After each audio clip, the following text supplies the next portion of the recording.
The envelope was ivory, expensive, the kind of paper that whispered of old money and dangerous secrets. Inside, a single card with an offer that would change everything. $1 million for one night. No questions, no strings. Just her presence beside Manhattan's most ruthless billionaire at the event of the season. Vanda's hands trembled as she read the words again. Her mother had 3 months to live without the treatment they couldn't afford. 3 months. One night. One impossible choice that would shatter every wall she'd ever built around her heart. The fluorescent lights of St. Mary's Hospital buzzed with the kind of persistent hum that had become the soundtrack to Vanda Morrison's nightmares. She sat in the waiting room on a plastic chair that had molded itself to the shape of 1,000 other desperate souls. Her portfolio clutched against her chest like armor. 28 years old, and she'd already mastered the art of appearing stronger than she felt. Through the window, Manhattan's skyline glittered with promises it never kept. Not for girls from Brooklyn who cleaned office buildings at night, waited tables during lunch shifts, and still couldn't afford to save their mothers. Miss Morrison, Dr. Chen's voice cut through her thoughts. The oncologist's face wore that carefully practiced expression of compassion mixed with clinical detachment. Vanda had learned to read it like a second language over the past 11 months. She stood, smoothing the wrinkles from her thrift store blazer. Even exhaustion couldn't diminish the grace in her movements. The result of her mother's insistence that poverty was a circumstance, never an identity. Your mother's latest scans show the cancer has spread to her liver. Dr. Chen's words landed like stones in still water, sending ripples of panic through Vanda's carefully maintained composure. There's an experimental treatment program at Mount Sinai. Success rates are promising, 67% remission in stage 4 patients. Hope flared in Vanda's chest, bright and painful. What do we need to do? The program costs $450,000. Insurance won't cover experimental protocols. The hope guttered out like a candle in wind. $450,000. Vanda made $32,000 a year across 3 jobs. Her mother's medical bills had already consumed every savings account, every emergency fund, every small cushion they'd built over decades of careful living. How long does she have without it? Vanda's voice emerged steady, though her hands trembled against the portfolio's leather spine. 3 to 4 months. I'm truly sorry. Vanda thanked him. Years of her mother's etiquette lessons ran deeper than despair, and walked through corridors that smelled of disinfectant and dissolution. Her mother slept in room 412, her beautiful face now gaunt, her skin ashen against white hospital sheets. Once, Diane Morrison had been the most elegant woman in any room, a legal secretary who'd raised her daughter alone after Vanda's father disappeared before her first birthday. "I'll find a way, Mama," Vanda whispered, pressing a kiss to her mother's cool forehead. "I promise." But promises meant nothing without money, and money was something Vanda had never had. The October rain had turned Brooklyn's streets into rivers of neon reflections. By the time Vanda reached the small apartment in Bed-Stuy, she'd called home her entire life. The building leaned slightly to the left, as if weary from holding up the dreams and disappointments of 5 generations. Inside, the radiator clanked its evening song, and water stains on the ceiling had formed patterns Vanda used to imagine were maps to somewhere better. She dropped her portfolio on the kitchen table, a wobbling artifact from the 1970s, and stared at the stack of rejection letters beside it. 23 architecture firms had declined her applications in 6 months. Not enough experience, not the right fit. We'll keep your resume on file. Translation: brilliant black girls from Brooklyn didn't get to design skyscrapers, no matter how many honors degrees they earned, or how many nights they spent perfecting renderings that would never see daylight. Vanda filled the kettle for tea she wouldn't drink and opened her laptop to research miracles, medical fundraising sites, loans she'd never qualify for, clinical trials that required patients healthy enough to endure them. Every avenue led to the same dead end. That's when she saw the email. The sender was listed only as Sinclair Enterprises. The subject line read, "Exclusive opportunity, confidential." Vanda's first instinct was to delete it, obvious spam, probably some pyramid scheme or worse. But exhaustion and desperation made her reckless. She clicked, "Dear Miss Morrison, your profile has come to our attention through mutual professional connections. We have a proposal that requires discretion, intelligence, and poise. The compensation is substantial. If you're interested in discussing this opportunity, please reply to this email. Time is of the essence. A car will be sent to your address tomorrow evening at 7 o'clock. Regards, Executive Office, Sinclair Enterprises." Vanda read it 3 times, no details, no explanation, just the kind of vague, unsettling offer that every instinct told her to refuse. She Googled Sinclair Enterprises. The results made her breath catch. Adam Sinclair, 34 years old, CEO of one of Manhattan's most powerful real estate development firms. Forbes estimated his net worth at $3.7 billion. The photos showed a man who looked carved from marble and ice. Sharp cheekbones, steel-gray eyes, dark hair styled with the casual perfection that came from having people whose only job was making you look untouchable. He was beautiful the way cold things were beautiful. Distant, dangerous. The articles described him as brilliant, ruthless, and utterly without sentiment. He'd built his empire from his family's old money by demolishing historic buildings and replacing them with luxury high-rises that only other billionaires could afford. Preservationists hated him, investors worshipped him, and somehow he knew her address. Vanda should have been terrified, should have called the police or at least her best friend Maya, who would have talked sense into her. Instead, she typed a single word, "Yes." The car that arrived at 7 o'clock the next evening was a midnight black Mercedes that looked like it cost more than Vanda's entire building. The driver, an older gentleman in an impeccable grey suit, opened the door without speaking. Vanda had dressed in her only good outfit, a simple black dress she'd bought for job interviews, paired with heels she'd owned since college. In the car's leather interior, surrounded by the scent of expensive cologne and new money, she felt like an imposter at a costume ball. They drove through Manhattan as twilight turned the city into a cathedral of light. The car stopped in front of the Sinclair building, 68 stories of steel and glass that pierced the sky like an accusation. The penthouse elevator required a key card. The doors opened directly into an apartment that redefined Vanda's understanding of wealth. Floor-to-ceiling windows framed Manhattan like a painting.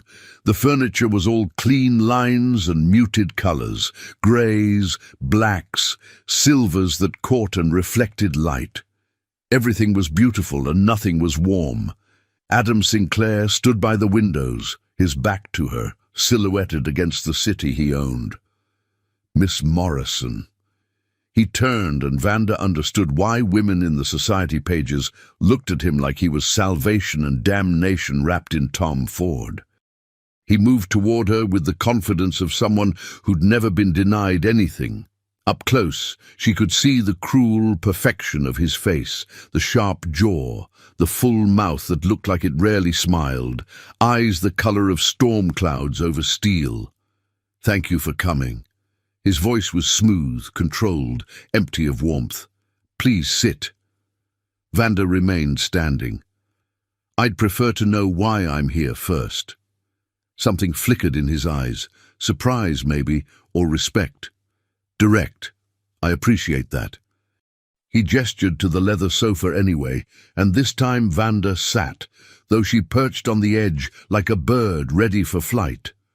Adam poured 2 glasses of scotch that probably cost more than her monthly rent. She didn't touch hers. "I have an annual obligation," he began, settling into the chair across from her with the ease of a predator at rest.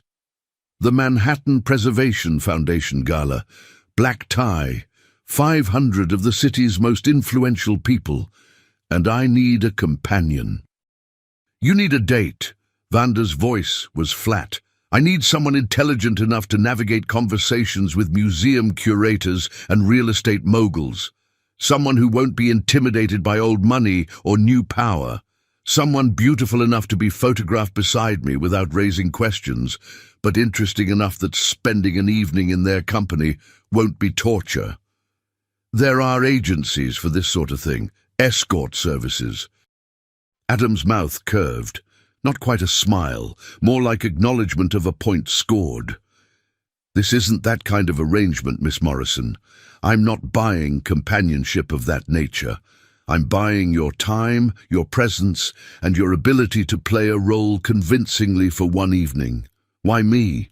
I've had you researched." He said it without apology, as if invading her privacy was as natural as breathing. "Columbia University, magna cum laude in architecture. 3 jobs to support yourself and your mother's medical care. No debt beyond medical bills. Impressive in this city. No scandal, no social media presence, no connections to anyone who might complicate things. You're perfect because you're invisible." The words should have stung. Instead, they felt like a kind of honesty she rarely encountered. "And what do I get in return?" Vanda asked, though she'd already guessed. Adam reached into his jacket and withdrew an envelope. Ivory paper, expensive. He placed it on the glass table between them. $1 million, half tonight if you agree, half after the gala. The room tilted. Vanda's ears rang. $1 million. Enough for her mother's treatment. Enough to save the only person she'd ever loved more than her pride. She couldn't finish the sentence. "Excessive," Adam supplied. "Perhaps, but I pay for quality, Miss Morrison. And I need someone who won't see this as an opportunity to leverage themselves into my life permanently. Your situation ensures your discretion. Once the gala ends, we part ways. Forever." Vanda stared at the envelope. Inside was salvation wrapped in suspicion. Every instinct screamed that men like Adam Sinclair didn't offer millions without expecting more than they claimed. But her mother had 3 months without treatment. 3 months. What exactly would this evening entail? Her voice emerged, steadier than she felt. "We arrive together. You smile, make conversation, dance if required. We stay for 3 hours, then I take you home. That's all. And you expect me to believe you're paying $1 million for 3 hours of companionship, with no additional expectations?" Adam's expression remained unreadable. "I expect you to understand that what I'm buying is the appearance of normalcy. My board is pressuring me to seem less..." He paused, selecting his words with care. "Predatory. Having a beautiful, intelligent woman by my side diffuses certain narratives about my character. So I'm damage control. You're a performance. Theatre for an audience that will forget you the moment the curtain falls." Vanda looked at the envelope again. Then at Adam Sinclair, this man who spoke of people like they were chess pieces, who brought solutions to problems she couldn't begin to imagine. She thought of her mother's hands, once so strong, now fragile as paper. Of the way Diane Morrison had sacrificed everything to give her daughter chances she'd never had. Of the architecture degree gathering dust while Vanda served coffee to people who never looked her in the eye. "I want the contract in writing," Vanda said. "Every detail, every expectation, every boundary." Adam smiled then, a real smile that transformed his face from beautiful to devastating. "I was hoping you'd say that." He pulled a leather folder from beneath the table. Inside was a contract, already prepared, already anticipating her acceptance. Vanda read every word while Adam waited in silence. It was exactly as he'd described. 3 hours, public appearance only, no physical contact beyond what was required for photographs and dancing. Payment in 2 installments, non-disclosure agreement, termination clause if either party violated terms. At the bottom, 2 signature lines. Vanda picked up the platinum pen Adam offered. Her hand hovered over the paper. This was the moment. The choice that would save her mother and sell something of herself she couldn't quite name. The price of desperation, paid in dignity and secrets. She signed. Vanda Morrison, her mother's daughter, reduced to a line on a billionaire's contract. Adam signed beneath her name, and just like that the deal was made. He returned to his desk and came back with a bank check, $500,000 made out to Vanda Morrison. She stared at it, at the zeros that represented her mother's survival. The gala is Saturday, 5 days from now. A stylist will contact you tomorrow to handle wardrobe. Car will collect you at 7:30. Vanda stood, check clutched in trembling fingers. Why me? She asked again. Really? Adam walked her to the elevator. As the doors opened, he answered, Because desperation makes people honest, Miss Morrison. And I need someone who won't pretend this is anything other than what it is, a transaction. You need money. I need appearance. We're both using each other. At least we're honest about it. The elevator doors closed on his face, and Vanda wrote down 68 stories, wondering if she'd just saved her mother or sold her soul. The check in her purse felt like salvation and damnation, exactly as promised. The dress arrived on Thursday in a box that could have housed a small family. Vanda opened it in her cramped bedroom, and tissue paper whispered secrets of another world as she unwrapped midnight blue silk that caught light like water under stars. Valentino, custom made. The label alone probably cost more than 3 months of her rent. Maya stood in the doorway, eyes wide. Girl, you need to tell me what's happening. Because this... She gestured at the gown, at the matching Louboutin heels, at the Harry Winston diamond earrings that had arrived in a separate security-guarded delivery. This is not normal. Vanda had told her best friend a version of the truth, a business arrangement. One evening, nothing more. But Maya knew her too well to believe in simple explanations. It's just a gala, Vanda said, though her hands trembled as she touched the silk. One night, then it's over. Nothing with a man who sends Valentino is ever just one night. Maya sat on the bed, her nurse's scrubs a stark contrast to the luxury scattered across Vanda's childhood quilt. Be careful, V. Men with that much money don't give it away without expecting something in return. He's already getting what he wants, appearances. And what are you getting, besides the money? Vanda thought of her mother's face when she deposited the check, when Dr. Chen called to say they could begin treatment immediately, the way Diane Morrison had cried, not from fear this time, but from relief and confusion about where her daughter had found such a sum. I'm getting her life back, Vanda whispered. That's enough. But as Saturday evening approached, with the inevitability of dawn, Vanda wondered if anything would ever be enough to justify what she was about to do. The stylist arrived at 5 o'clock. Her name was Simone, and she moved through Vanda's apartment like a general preparing for battle. Hair swept into an elegant updo that exposed the graceful column of Vanda's neck. Makeup that enhanced rather than masked, highlighting her high cheekbones, her full lips, the warm brown of her skin that seemed to glow under Simone's expert hands. When Vanda finally looked in the mirror, she didn't recognize herself. The woman staring back belonged in penthouses and ballrooms. Diamond earrings caught the light with every movement.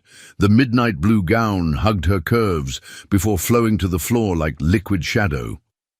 Her natural hair, usually worn in a simple bun, had been styled into an elegant twist that managed to be both sophisticated and striking. She looked like someone Adam Sinclair might actually want beside him. The thought made her stomach twist with something that wasn't quite fear.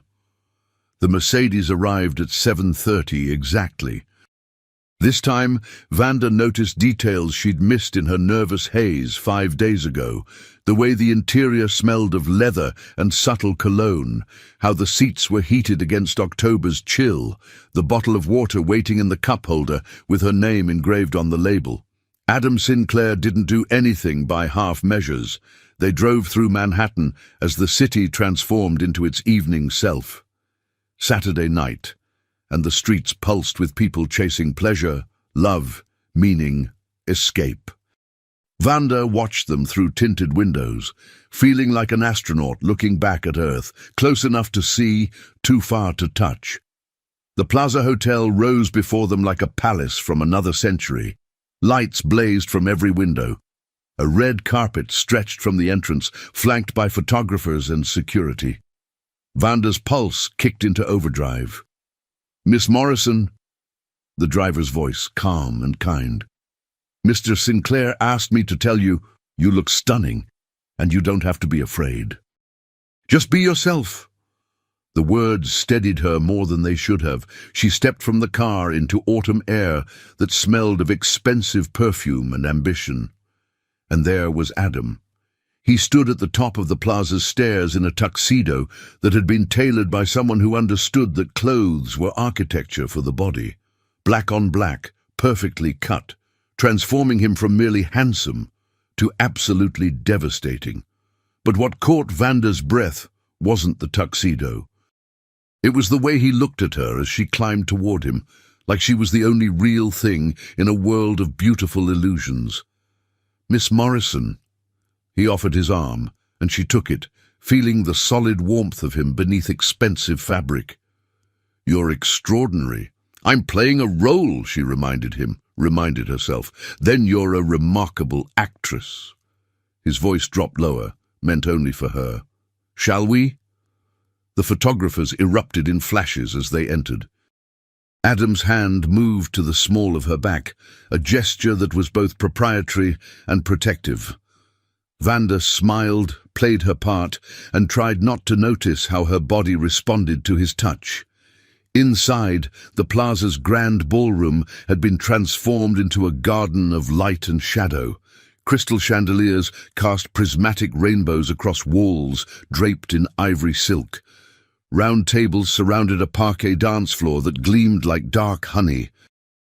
Every surface sparkled with the kind of wealth that didn't need to announce itself. 500 people in evening wear moved through the space like a carefully choreographed ballet. Old money mixed with new. Politicians exchanged pleasantries with tech moguls. Museum curators laughed with real estate developers who'd probably destroyed half the historic buildings they now pretended to want to preserve. Vanda recognized faces from newspapers and television. A retired Supreme Court justice. A Broadway actress, the mayor. They all seemed to know Adam, and they all looked at Vanda with the same question in their eyes. Who is she? "Relax," Adam murmured as they moved through the crowd. "You belong here as much as anyone." "I really don't." "Neither do most of them. They're just better at pretending." His hand pressed gently against her back. "The secret is understanding that all of this," he gestured at the opulence surrounding them, "is theater. Everyone's performing. You're just honest enough to know it." Before Vanda could respond, a woman appeared at Adam's elbow, 60-something, dripping in emeralds, with the kind of face that plastic surgery had frozen into permanent surprise. "Adam, darling, and who is this enchanting creature?" "Catherine, meet Vanda Morrison." "Vanda, Catherine Ashworth, chair of the Preservation Foundation." Vanda extended her hand, remembering every etiquette lesson her mother had drilled into her. "Mrs. Ashworth, thank you for hosting such a beautiful event." "Preservation Foundation," Catherine repeated, her smile sharpening. "We work to save New York's architectural heritage from developers who'd rather tear down history than preserve it." She looked pointedly at Adam. "Present company included." "I prefer to think of it as urban evolution," Adam replied smoothly. "You would." Catherine turned to Vanda. "And what do you do, dear?" This was the test. The moment where Vanda could lie, could claim to be something she wasn't, could play the role Adam expected. Instead, she told the truth. "I'm an architect, or trying to be. I graduated from Columbia 3 years ago, but I haven't found a firm willing to take a chance on someone without connections." Catherine's expression shifted, genuine interest replacing social performance. "Columbia? Then you studied under Professor Chen. Brilliant woman. What's your design philosophy?" And suddenly, Vanda was talking, really talking, about the buildings she dreamed of creating. Structures that honored history while embracing innovation. Architecture that served communities, not just developers' profit margins. Spaces that made people feel instead of just housing them. Adam listened in silence, his hands still warm against her back, his expression unreadable. "Well," Catherine said, when Vanda finally paused for breath. "Adam, where have you been hiding this one? She's far too interesting for you." She pressed a business card into Vanda's hand. "Call me Monday. We're always looking for fresh perspectives on the foundation board." As Catherine disappeared into the crowd, Vanda stared at the card like it might vanish. "I shouldn't have said all that. I'm sorry. Don't apologize." Adam's voice was strange, softer. "You were magnificent. I was honest. That's different. In this world, it's the same thing." A string quartet began playing, and couples moved onto the dance floor. Adam turned to face her, offering his hand. "May I?" Vanda placed her palm in his, and he led her into the waltz's elegant rhythm. His hand settled at her waist, pulling her closer than strictly necessary. They moved together, as if they'd been dancing for years instead of seconds. "You surprised me tonight," Adam said, his breath warm against her ear. "How?" "I expected you to play it safe. To be who you thought I wanted you to be. I'm terrible at pretending to be something I'm not. I'm beginning to realize that." His fingers tightened slightly on her waist. "Tell me something true, Vanda Morrison. Something you've never told anyone." The request was intimate, in a way that had nothing to do with their bodies pressed together. Vanda looked up into storm-grey eyes and made a choice she'd regret. "I'm terrified," she admitted, "every day, that I'll never be good enough. That my mother will die, and all her sacrifices for me will mean nothing. That I'll spend my life serving coffee to people who design the buildings I should be creating. That I'll end up invisible, forgotten, like I was never here at all." Adam's expression cracked, just for a moment, just enough for Vanda to glimpse something raw beneath the perfect surface. "I'm terrified too," he said quietly, "that this," he gestured at the ballroom, at his life, "is all I'll ever be. That power and money are the only things I know how to build. That I've spent so long being what everyone expects that I've forgotten who I actually am. That I'm already forgotten, even while everyone's watching." The music swirled around them. Vanda's heart hammered against her ribs. "We're supposed to be performing," she whispered. "I know. This isn't part of the contract." "I know." But neither of them stepped away. They danced through 3 songs, talking in low voices about architecture and ambition, about mothers and meaning, about the space between who they were and who they wanted to be. Adam told her about inheriting a real estate empire at 25 after his father's heart attack, about the weight of expectations that crushed more than they elevated. Vanda described her mother's strength, her own dreams of designing buildings that made cities more human, more beautiful, more just. "You should work for me," Adam said suddenly. Vanda missed a step. "What?" "At Sinclair Enterprises. We're designing a new mixed-use development in Brooklyn, affordable housing integrated with retail and community space. We need architects who understand what that neighborhood actually needs, people who've lived there, people like you. You're offering me a job? Tonight? Here? I'm offering you a chance, one you've earned. His eyes held hers. This has nothing to do with our arrangement. You're brilliant, Vanda. Catherine saw it in 5 minutes. I've seen it all evening. Say yes. Every warning bell in Vanda's mind was screaming. This was how it started, the entanglement, the complication, the lines blurring between transaction and something infinitely more dangerous. But this was also the dream she'd chased for 3 years. The opportunity she'd been told would never come. The door opening when she'd stopped believing doors could open for girls like her.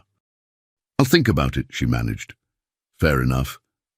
Adam smiled, a real smile that transformed his entire face. But know this, I don't make offers I don't mean, and I never give chances twice. The evening blurred after that. Dinner courses that Vanda barely tasted, speeches about preservation that felt ironic, coming from people who'd never preserved anything but their own wealth. More dancing. More conversations, where Adam introduced her as an architect, not his date, giving her a validity she'd never been offered before. And through it all, the awareness of him, the way he moved, the sound of his laugh when she said something clever, the casual touches that became less casual as the night wore on. At 11 o'clock, Adam leaned close. We've fulfilled the contract. 3 hours. I can take you home now. Vanda looked around the ballroom, at the wealth and power and performance. At the life she'd glimpsed for one evening, at Adam Sinclair, who was supposed to be a transaction and was becoming something terrifyingly more.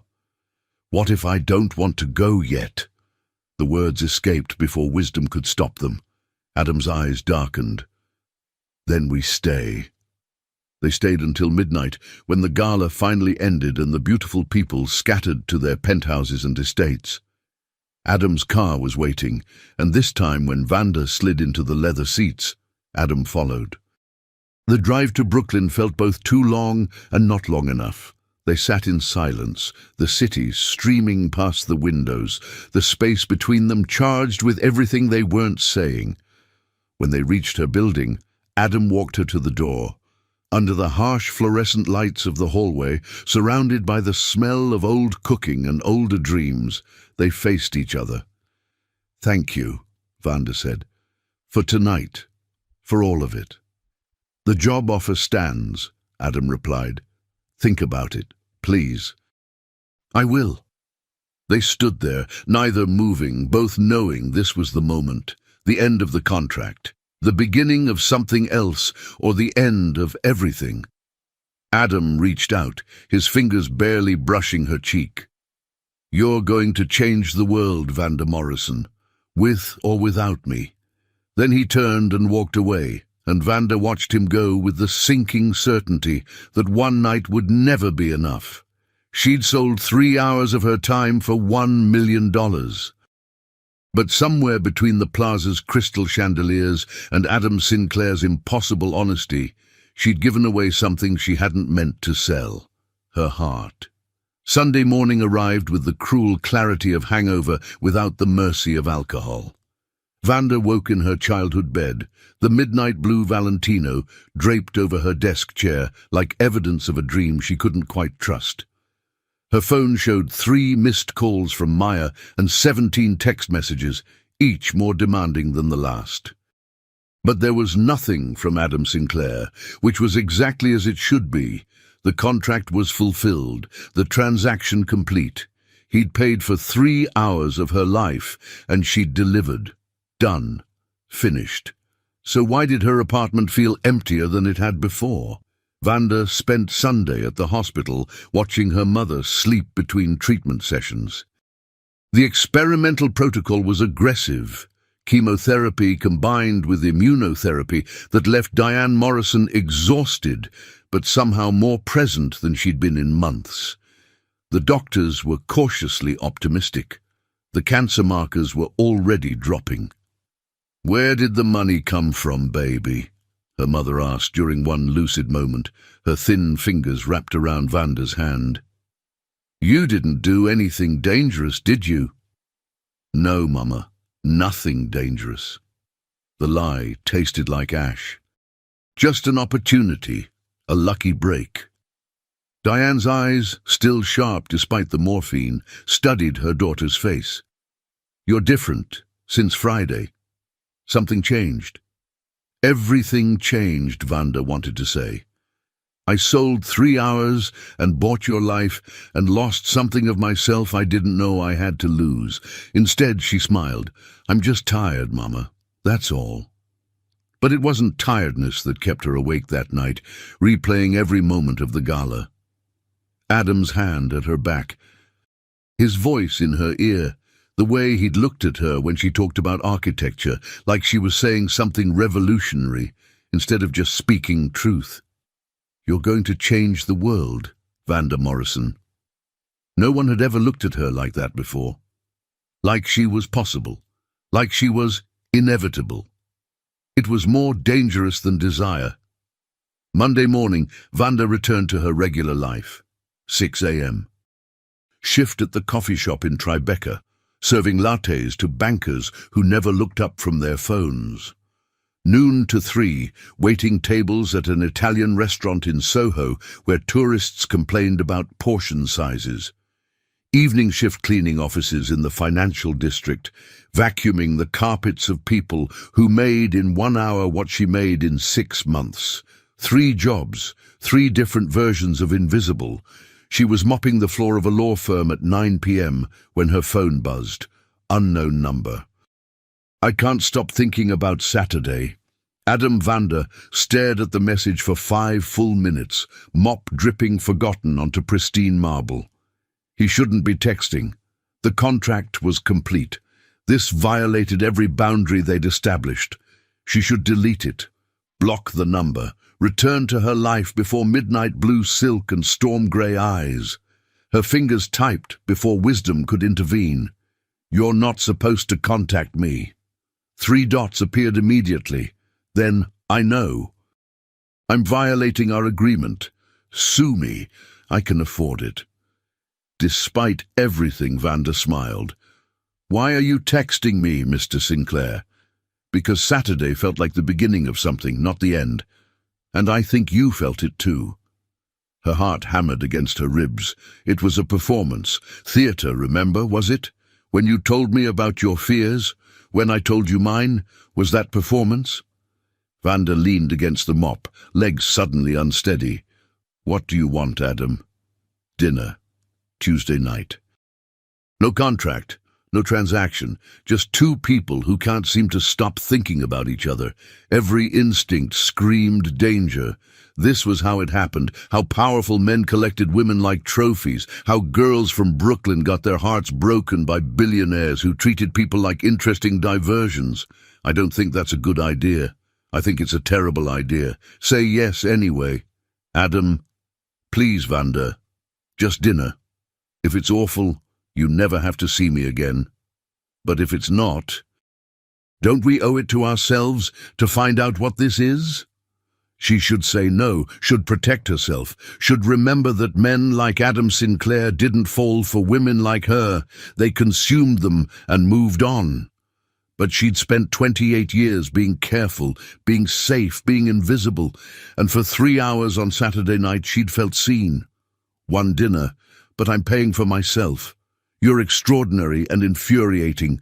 Tuesday at 8. I'll pick you up. I'll meet you there. Where? Surprise me.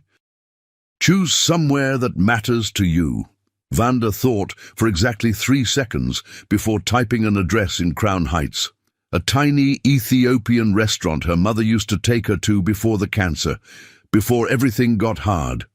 The kind of place billionaires never went because it didn't have a Michelin star or a month-long waiting list. Just honest food and honest people. "See you there. V." She finished mopping with hands that wouldn't stop shaking, wondering what she'd just agreed to. Tuesday arrived with the inevitability of consequences. Vanda told herself it was just dinner, just conversation, just two people exploring whether Saturday's connection was real or manufactured by champagne and circumstance. She wore jeans and a simple sweater, deliberately casual, refusing to transform herself into the woman in the Valentino. That wasn't her. That was a role. Tonight, Adam would get the real Vanda Morrison, and if he couldn't handle that, better to know now. The restaurant was called Addis, tucked between a bodega and a laundromat on a street that gentrification hadn't discovered yet. Vanda arrived first, choosing a table near the back where injera bread was being prepared on the traditional mitad, the smell of teff flour and Berber spice filling the small space with warmth. She was reading the menu she'd memorized years ago when the door opened and Adam Sinclair walked into a world where he absolutely didn't belong. He dressed down relatively in dark jeans and a black sweater that probably cost more than the restaurant's monthly rent. But it was the expression on his face that caught Vanda's breath. Wonder. Genuine, unguarded wonder. "This place," he said, sliding into the chair across from her. "How long has it been here?" 32 years. The owner, Mrs. Bekele, she came from Addis Ababa in the early 90s. My mother used to bring me here every Sunday after church. Adam looked around at the simple tables, the faded photographs of Ethiopian landscapes on the walls, the families eating together with their hands from shared platters. "It's perfect." "It's real," Vanda corrected. "That's different from perfect." "No," Adam said softly. "It's exactly the same." Mrs. Bekele appeared with her broad smile and sharp eyes that missed nothing. She looked at Adam, then at Vanda, and something flickered across her face. Recognition, maybe, or concern. "Vanda, my child, it's been too long." She pulled Vanda into a hug that smelled like cardamom and home. "How is your mother?" "Better, much better." "God is good." Mrs. Bekele turned to Adam, assessment clear in her gaze. "And who is this?" "A friend. Adam, this is Mrs. Bekele. She makes the best Doro Wat in Brooklyn." "In all of New York," Mrs. Bekele corrected, pride and humor mixing. "I'll bring you the combination platter." "You eat with your hands, yes? This is how we share food in my country, together, as family." When she disappeared into the kitchen, Adam leaned forward. "She's protecting you." "From what?" "From me." His smile was self-aware. "She recognized me, saw the photographs from the gala online, and she's wondering what a man like me is doing with a woman like you." "What are you doing with a woman like me, Adam?" The question hung between them, serious despite her light tone. Adam's expression shifted, vulnerability replacing the polished confidence she'd seen at the gala. "Honestly, I don't know. I've spent the last 2 days trying to understand it. Why I can't stop thinking about Saturday. Why your absence feels louder than anyone else's presence. Why I broke every rule I set for myself by contacting you. We barely know each other. I know you're brilliant and fierce and afraid of invisibility. I know you love your mother enough to accept help from a stranger. I know you speak truth in a world that trades in lies. I know that when you talk about buildings, your whole face transforms." He paused. "I know that I've never felt as real as I did when I was with you on Saturday." Vanda's throat tightened. "This is a terrible idea." "I know. We're from completely different worlds." "I know. Your family, you're bored. They'll never accept someone like me." "I know." Adam reached across the table, his fingers stopping just short of hers. "But I don't care, Vanda. For the first time in my life, I don't care what anyone thinks. I just want to know if this feeling is mutual. If you've spent the last 2 days thinking about me the way I've been thinking about you." Before Vanda could answer, Mrs. Bekele returned with an enormous platter. injera covered with colourful mounds of Doro wat, misir wat, gomen, kitfo, the food of Vanda's childhood, of Sunday dinners and her mother's laughter. "Eat," Mrs. Bekele commanded. "Food brings truth. Share this meal, and you'll know if you belong together." They ate with their hands, tearing pieces of spongy injera to scoop up spiced chicken and lentils. Adam was awkward at first, uncertain of the etiquette, but he learned quickly, watching Vanda, following her lead. And they talked, really talked. Adam described growing up in a Manhattan townhouse that felt more like a museum than a home. Parents who loved status more than their son. Boarding schools in Connecticut where he learned that emotion was weakness and vulnerability was suicide. The burden of inheriting an empire at 25, the board members who saw him as a child playing at business, the constant pressure to be harder, colder, more ruthless than his competitors. "I became what they needed me to be," he said quietly. "The predator, the developer who destroys instead of builds. And somewhere along the way, I forgot there was anything else I could be." Vanda told him about growing up in Bed-Stuy when it was still dangerous, before the coffee shops and yoga studios. About her father leaving before she could remember his face. About her mother working 2 jobs to send her to private school on scholarship, the only black girl in classes full of children who'd inherited their futures. About Columbia, where she'd excelled academically while eating ramen and wearing thrift store clothes. About the humiliation of rejection after rejection from firms that praised her portfolio but couldn't see past her address. "I became invisible," she admitted. "Not because I wanted to, but because that was the only way to survive. Blend in. Don't make waves. Don't challenge people who have the power to help or hurt you." She looked up at him. "But Saturday, with you, I forgot to be invisible. I forgot to be safe." Adam's hand finally closed over hers. "Don't be safe with me, Vanda. Be real. Be exactly who you are. And who am I to you?" The question emerged raw. "A novelty? A project? The girl from Brooklyn who makes you feel like you're rebelling against your world? You're the woman who made me remember what it feels like to want something I can't buy." His thumb traced circles on her palm. "You're the person who saw through my performance and showed me I was performing. You're—" His phone buzzed. Then again. Then a rapid succession of alerts that made his jaw tighten. "I'm sorry, I need to—" He pulled out his phone, and Vanda watched his face transform. The vulnerability vanished, replaced by the cold CEO she'd first met. "What's wrong?" Adam turned the phone toward her. The screen showed a tabloid website. The headline made her blood freeze. "Sinclair's Mystery Woman, from Brooklyn Projects to Billionaire's Arm." The article was brutal. Photos from the gala, zoomed and analyzed. Speculation about how they'd met. Details about Vanda's 3 jobs, her mother's illness, her address, her student loans. The implication clear in every word. She was a gold digger, an opportunist who'd seduced a billionaire for his money. But worse, much worse, was the paragraph near the end. Sources close to Sinclair Enterprises report that the board has launched a quiet investigation into Ms. Morrison's background and her relationship with their CEO. "They're concerned about reputational risk," one executive stated anonymously. "Adam's been making questionable decisions lately. They need to know if this woman is influencing him inappropriately." Vanda's hands went numb. "They're investigating me." "I'll handle it." Adam's voice was hard. "I'll make them retract every word. I'll sue them into bankruptcy. You'll prove them right."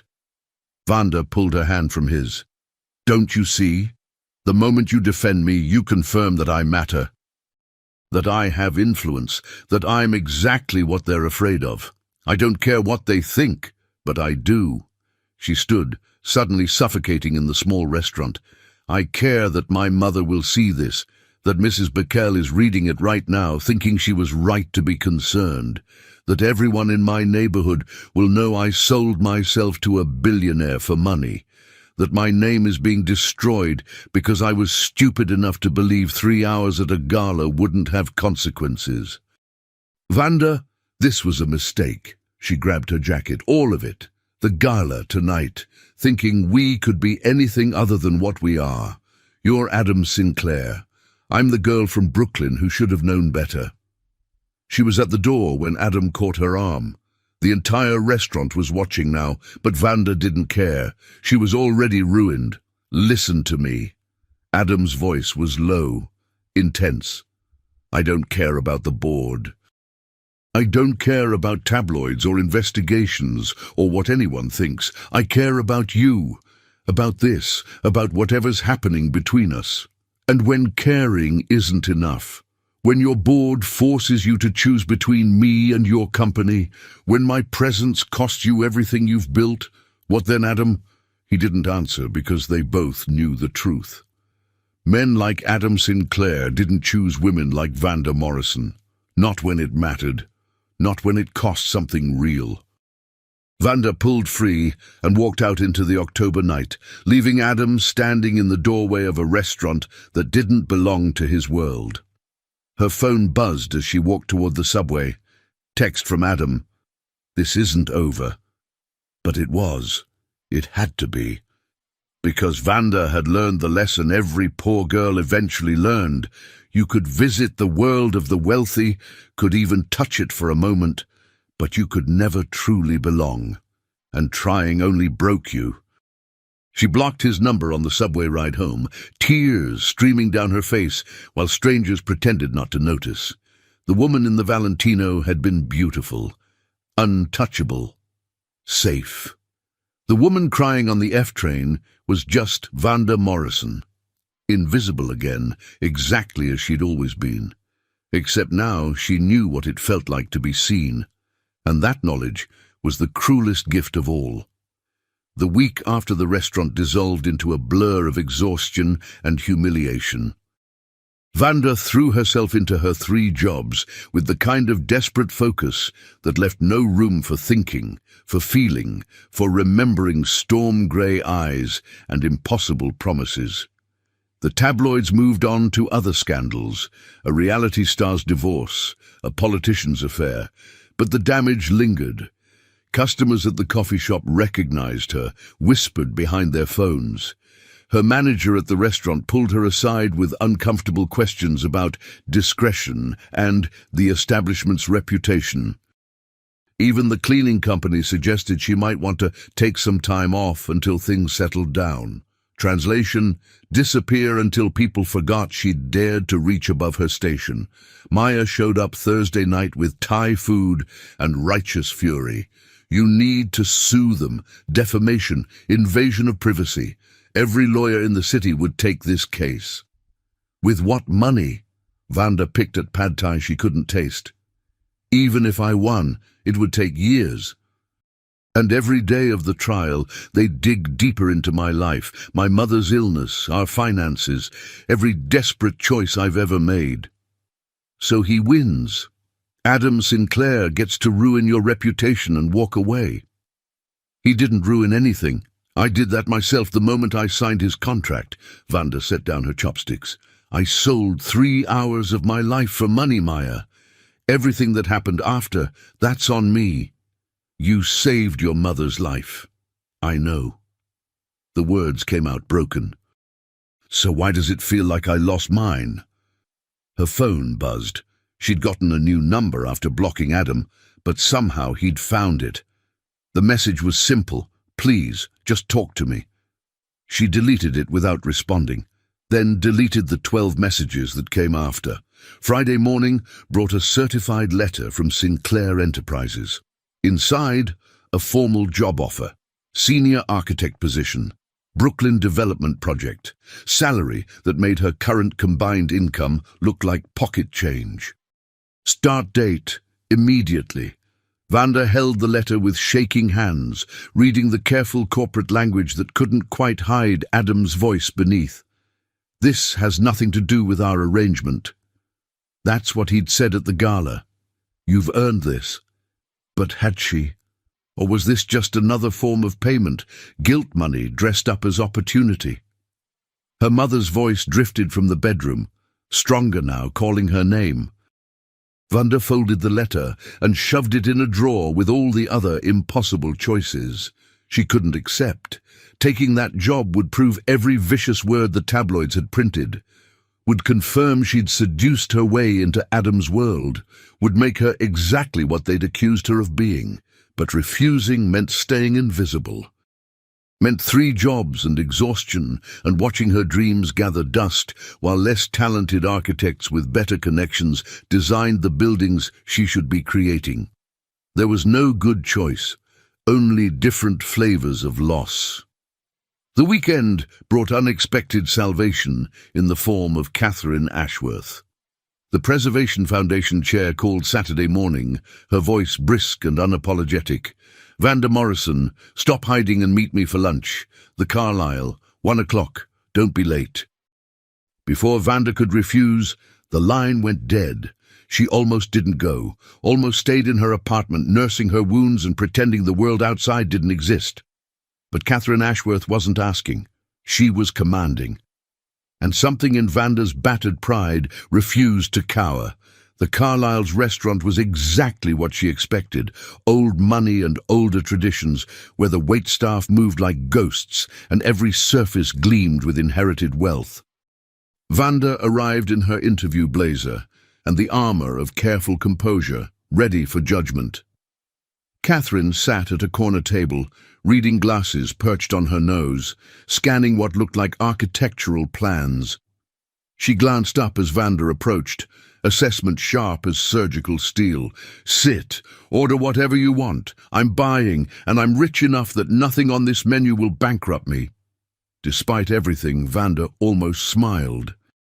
She ordered soup she wouldn't eat and waited for the hammer to fall. "I read the tabloid garbage," Catherine said without preamble. Every vicious, misogynistic word. Recognized the rhetoric immediately. Ambitious woman near powerful man, therefore she must be manipulating him. Tale as old as civilization. She removed her glasses, fixing Vanda with eyes that had witnessed decades of society's cruelty. "I also had you thoroughly investigated. Much more thoroughly than Adam's board, I assure you." Vanda's stomach dropped. "Mrs. Ashworth, Columbia University, top of your class. Professor Chen wrote you a recommendation that made me weep. Actual tears, which hasn't happened since my 3rd husband died. Thesis on adaptive reuse of industrial buildings for community benefit. Brilliant, innovative, exactly the kind of thinking this city desperately needs." Catherine leaned forward. "You know what I didn't find? Any evidence you're a gold digger? Any pattern of targeting wealthy men? Any indication you're anything other than a woman trying to survive in a system designed to crush people like you?" The words hit like absolution. Vanda didn't know she needed. Her vision blurred with tears she refused to let fall. "So here's what's going to happen," Catherine continued. "The Preservation Foundation has a fellowship program, 2 years, salary of $85,000. You'll work directly with me on adaptive reuse projects throughout the city. You'll also complete your architectural licensing exams on our dime. And when you're done, you'll have the credentials and connections to work anywhere you choose." Vanda couldn't breathe. "Why would you do this?" "Because 30 years ago, I was you. Different circumstances, same story. Woman from nowhere trying to build something in a world that wanted me decorative and silent. Someone gave me a chance when I had none. I'm paying it forward." Catherine's expression softened slightly. "Also because that conversation you had with me at the gala, that was real. Your passion for architecture, your ideas about community-centered design, that matters more than who you did or didn't seduce." "I didn't," Vanda started. "I know, but it doesn't matter what I know. What matters is what you do next. You can hide from this scandal, let it define you, prove everyone right by disappearing. or you can take this fellowship, do brilliant work, and become so undeniably good that the narrative changes. Catherine slid a folder across the table. Your choice. But choose quickly. The position starts Monday. Vanda opened the folder with trembling hands. Contract, project descriptions, letters of recommendation from architects whose names made her heart race. This was real, legitimate. Nothing to do with Adam Sinclair or Midnight Blue Valentino or contracts signed in desperation. This was the door she'd been trying to open for 3 years, finally swinging wide. I accept, she whispered. Thank you. I don't know how to... Don't thank me yet. I'm a demanding boss and I expect excellence. Tears, gratitude, and emotional breakdowns on your own time. In the office, I want brilliance. Catherine's smile was fierce. Think you can handle that? Yes, ma'am. Good. Now eat your soup before it gets cold and tell me what you really think about Adam Sinclair's Brooklyn development project. The question was a test. Vanda knew it, recognized the trap. Catherine wanted to see if she'd defend Adam, if she was influenced by personal feelings or capable of objective professional judgment. Vanda thought about the development plans she'd glimpsed in news articles. Thought about Brooklyn, about her neighborhood, about what gentrification looked like when it came wrapped in promises of progress. It's beautiful, she said carefully, and completely tone-deaf. He's designing luxury mixed-use space in a neighborhood that needs actual affordable housing. The community elements look added as afterthoughts to appease critics. The retail spaces will price out local businesses within 3 years.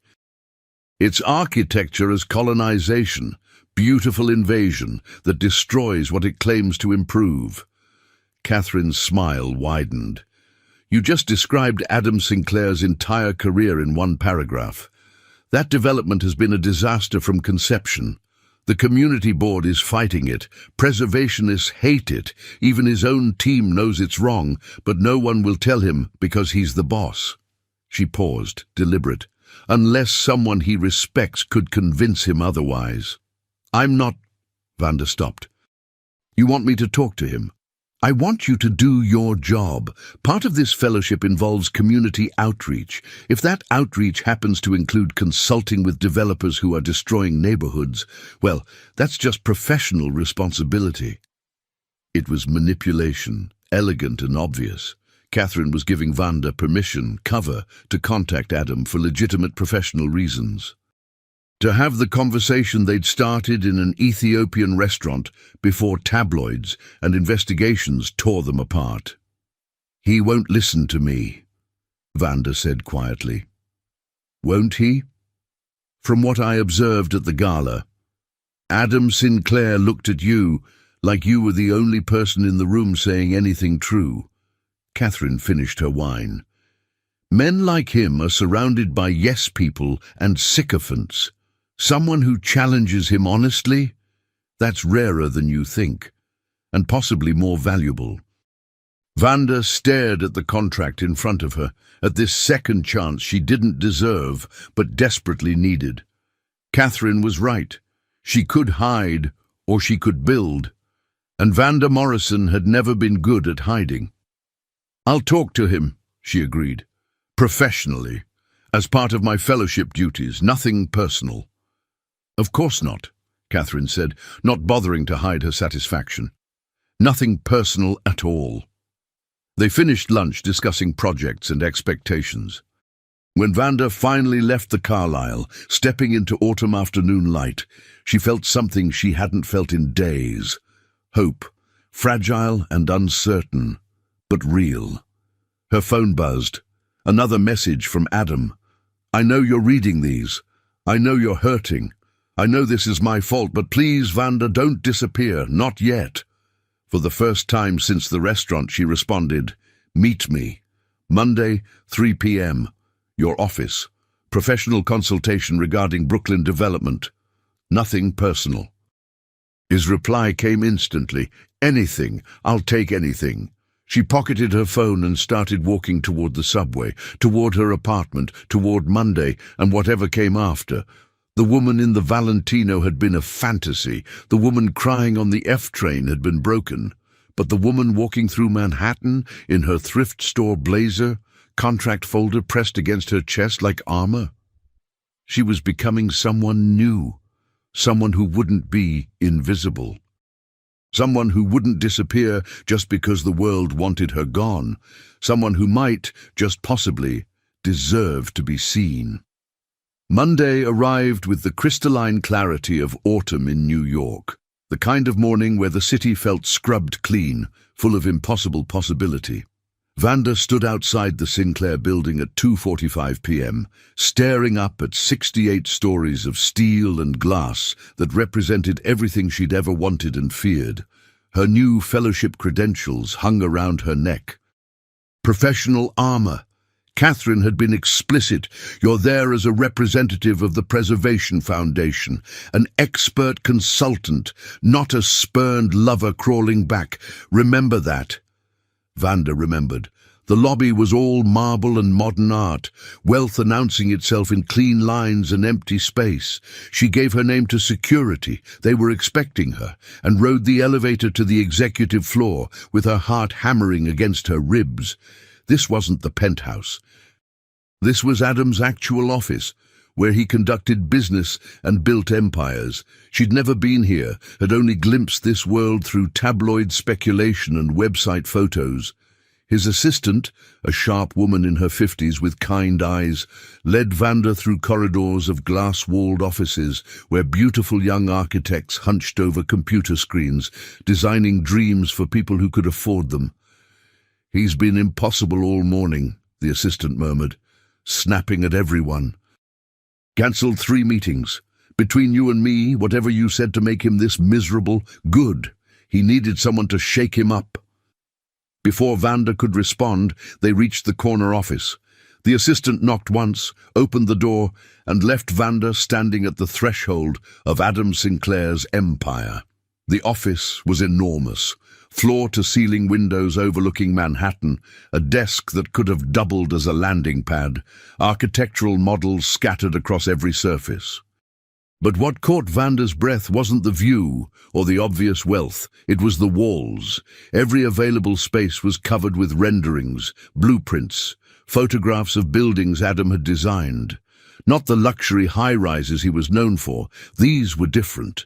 A community center in the Bronx, mixed-income housing in Queens, a library in Harlem that integrated historic preservation with modern accessibility, projects she'd never heard of, work he'd never publicized. Adam stood by the windows, his back to her, tension visible in every line of his body. He wore a white shirt with sleeves rolled to his elbows, dark slacks, no jacket, hair disheveled like he'd been running his hands through it. He looked human, tired, real. Thank you for coming. He didn't turn around. I wasn't sure you would. Catherine Ashworth offered me a fellowship with the Preservation Foundation. Vanda kept her voice professional, distant. Part of my duties includes community outreach. Your Brooklyn development is facing significant opposition. I'm here to understand why and potentially offer recommendations. So this is professional. Entirely. You're a terrible liar, Vanda Morrison. Adam finally turned, and the look in his eyes nearly undid her careful composure. But if professional is all you can give me right now, I'll take it. He gestured to the conference table, where blueprints of the Brooklyn project were already spread out. They sat across from each other, close enough to touch, careful not to, and Vanda forced herself to focus on the designs instead of the man who'd created them, and immediately saw the problem. This is wrong, she said bluntly. All of it. Adam's jaw tightened. Tell me why. So she did. Systematically, precisely, Vanda dismantled every choice he'd made. The building orientation that created wind tunnels on street level, the retail spaces sized for chain stores, not local businesses, the affordable units tucked in the back, separated from amenities like they were afterthoughts. The community spaces that looked beautiful in renderings but would be impossible for actual residents to access. "You designed this from the outside looking in," she said, running her finger along the blueprint's clean lines. "From the perspective of someone who's never lived in a neighborhood like this, never had to choose between paying rent and buying groceries, never watched their community get destroyed by people who think progress looks like Whole Foods and luxury gyms. I hired the best architects in the city. You hired people who design for developers, not communities. There's a difference." Vanda looked up at him, professional distance cracking slightly. "You wanted to do something different with this project. I can see that intention, but intention without understanding is just another form of colonization." Adam's expression was unreadable. "So, it's unfixable." "I didn't say that."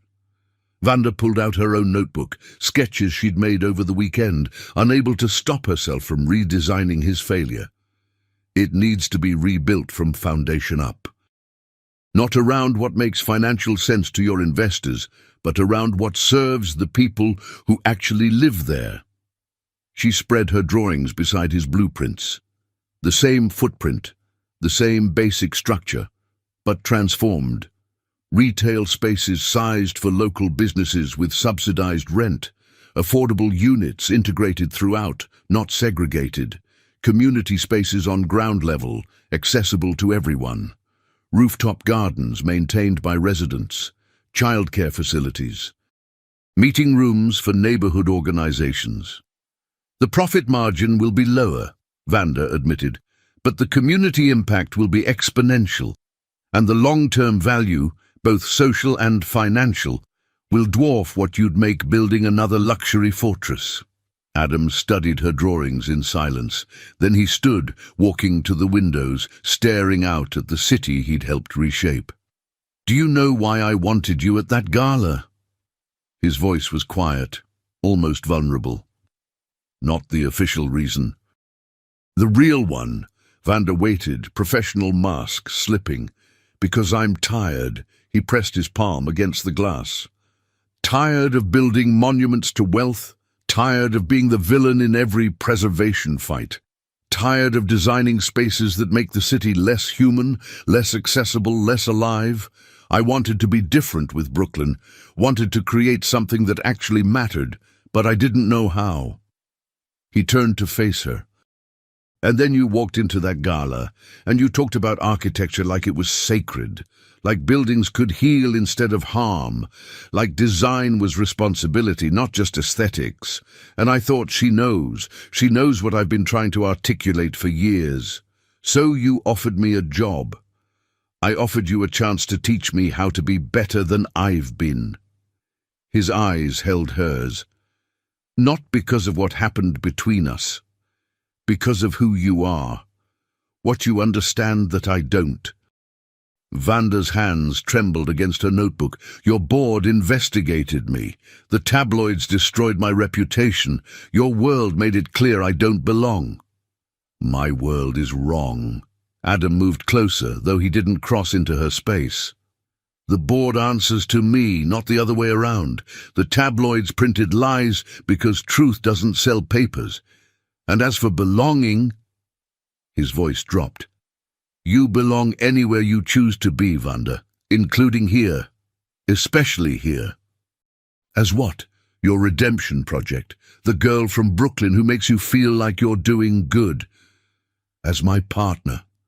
The word hung between them, weighted with meaning. "In every sense. Professional, personal, whatever you're willing to give me. I want to rebuild this project with you, want to learn from you, want to create something that actually serves the community instead of consuming it. But more than that..." He stopped, raw emotion breaking through careful control. "I want you. Not a performance, not a transaction, just you, brilliant and fierce and challenging me to be better than I am. And if that's impossible, if I've already destroyed whatever could have been between us, Then at least let me learn from you professionally. Let me build something worthy of the standards you set." Vanda stood, her architect's eye scanning the designs on his walls, the secret projects he'd never publicized. Community centers, affordable housing, libraries. Work that served instead of exploited. "You've been trying to change," she said slowly, "this whole time. These projects, you've been building them quietly, without publicity, because you didn't want credit. You wanted impact. I wanted to remember why I became an architect in the first place." Adam's smile was self-deprecating. "Before money and board expectations and family legacy crushed that idealism out of me. You reminded me, Vanda. Saturday night, when you talked about buildings that made cities more just, you reminded me who I wanted to be before I learned to be who I am." Vanda looked at her drawings, at his blueprints, at the possibility of combining them into something neither could create alone. "Catherine warned me," she said, "that working with you would be complicated, that mixing professional and personal was a disaster waiting to happen. She's right. That your world would never fully accept me. That there would always be whispers, speculation, people waiting for me to fail. Also right. That I'd be risking everything, my reputation, my fellowship, my career, by getting involved with you again. Completely right." Adam stepped closer, finally entering her space. "So tell me to leave you alone, Vanda. Tell me this consultation is over and you never want to see me again. I'll respect that. I'll stay away. But if there's any chance, any possibility, that you feel what I feel, then please, don't disappear. Not yet." Vanda looked up at him, at the man who'd bought 3 hours of her time and somehow convinced her heart to give him more. The cruel, perfect face that had learned to show vulnerability. The storm-grey eyes that saw her when everyone else looked through her. "I felt it too," she whispered. "Saturday, at dinner, every moment we've spent together. This impossible thing that shouldn't exist but does anyway." Adam's breath caught. But I'm terrified of being hurt, of failing, of becoming what they already think I am, the girl who used you for advancement, of losing myself trying to fit into your world, of—" He kissed her. Gentle at first, almost tentative, like he was asking permission with his mouth. Then deeper, when Vanda's hands fisted in his shirt, pulling him closer instead of pushing away. The kiss tasted like coffee and desperation and promises neither of them should make. When they finally broke apart, Adam pressed his forehead against hers. "I can't promise this won't be complicated. Can't promise my world won't try to break us. Can't even promise I won't mess this up spectacularly, because I'm terrible at relationships and vulnerability and basically everything that isn't business."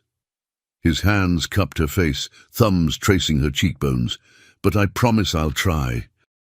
Promise I'll choose you over board expectations and family pressure, and every person who thinks you're not good enough for me, when the truth is I'm not good enough for you.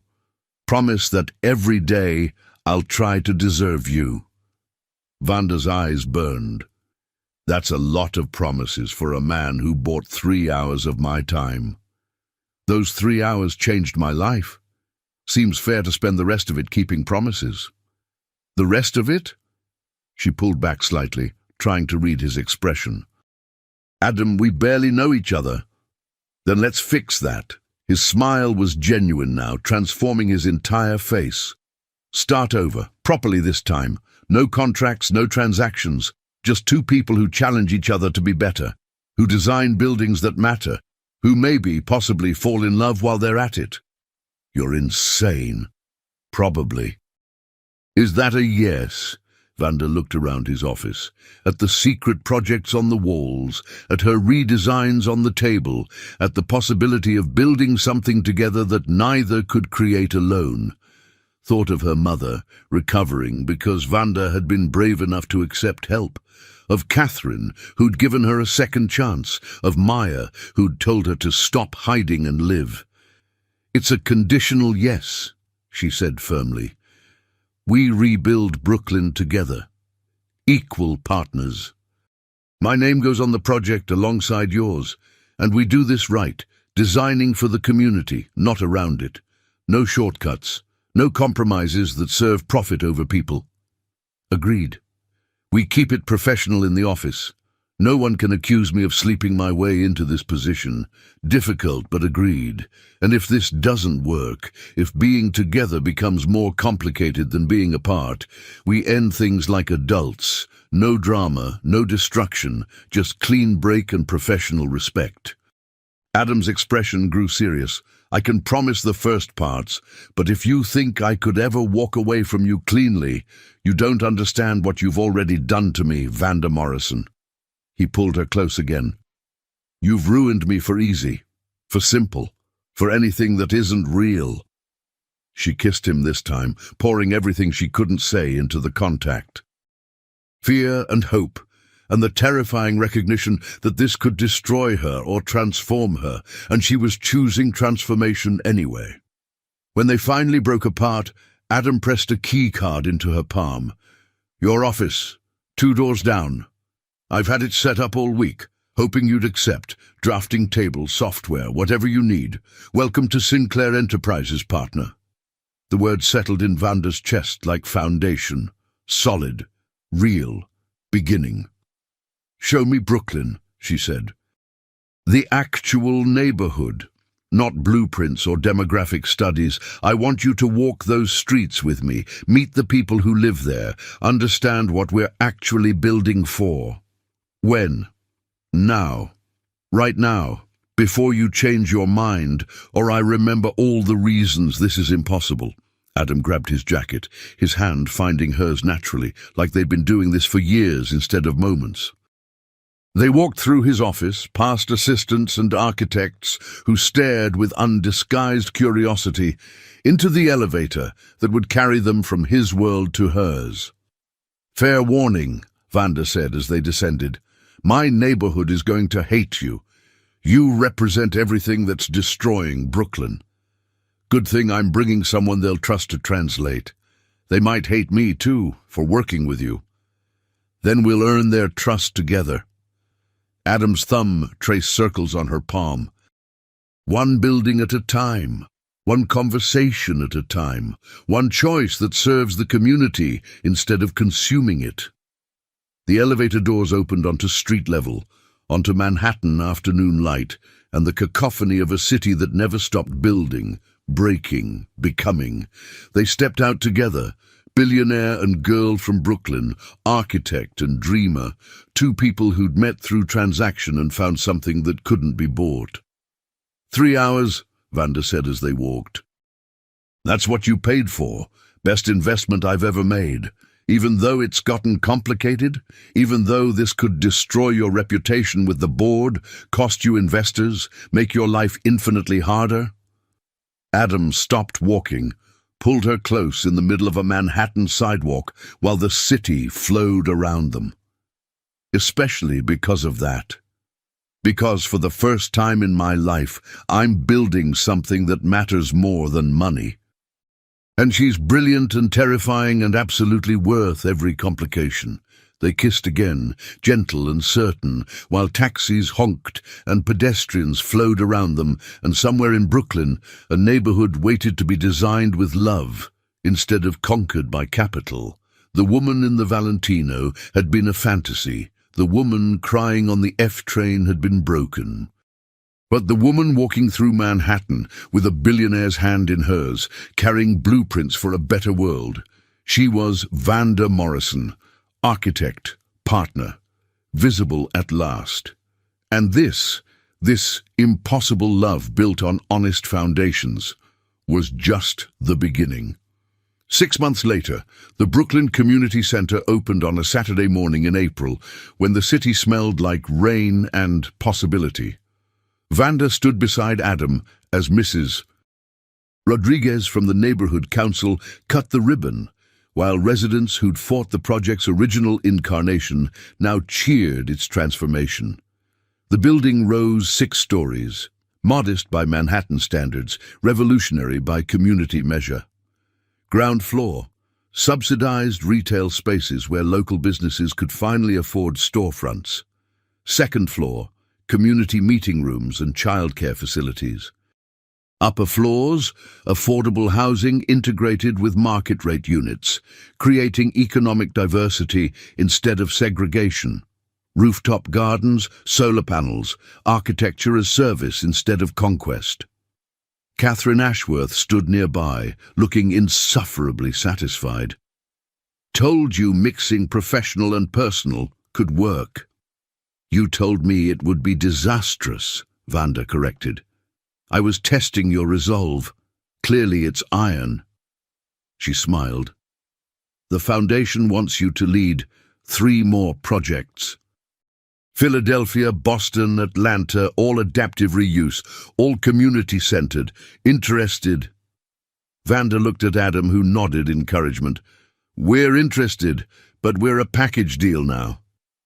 "Even better. Sinclair money, Morrison conscience, terrifying combination for anyone trying to gentrify neighborhoods into oblivion." The crowd pressed forward, eager to tour the building they'd helped design, through months of community meetings, focus groups, and honest conversations about what gentrification looked like when it actually served existing residents. Mrs. Rodriguez pulled Vanda aside, her eyes bright. "My grandson, he wants to be an architect now. Because of you. Because you showed him someone from here could design buildings that matter." Vanda's throat tightened. "Tell him to call me. I'll help him with applications. You've already helped him, helped all of us. Thank you, Mija, for seeing us, for making sure this building was for us, not just near us." After the ceremony, after speeches and photographs and celebration, Vanda and Adam walked through the building alone. Their building, their collaboration, evidence that impossible things could become real with enough stubbornness and honest labor. "Your mother would be proud," Adam said, pulling her close in what would become a resident's kitchen. "She raised a woman who changes the world." Diane Morrison was in remission now, stronger every day, living in a new apartment 3 blocks from this building. She'd met Adam exactly once, subjected him to 2 hours of pointed questions and maternal assessment, and finally declared him acceptable, assuming he continues earning worthiness daily. "She likes you," Vanda translated. "She terrifies me," Adam admitted, in the best way. They stood in the empty apartment looking out at Brooklyn, Vanda's borough, now their shared canvas. 6 months of rebuilding trust, navigating complications, proving to his board and her community that they were serious about creating something better.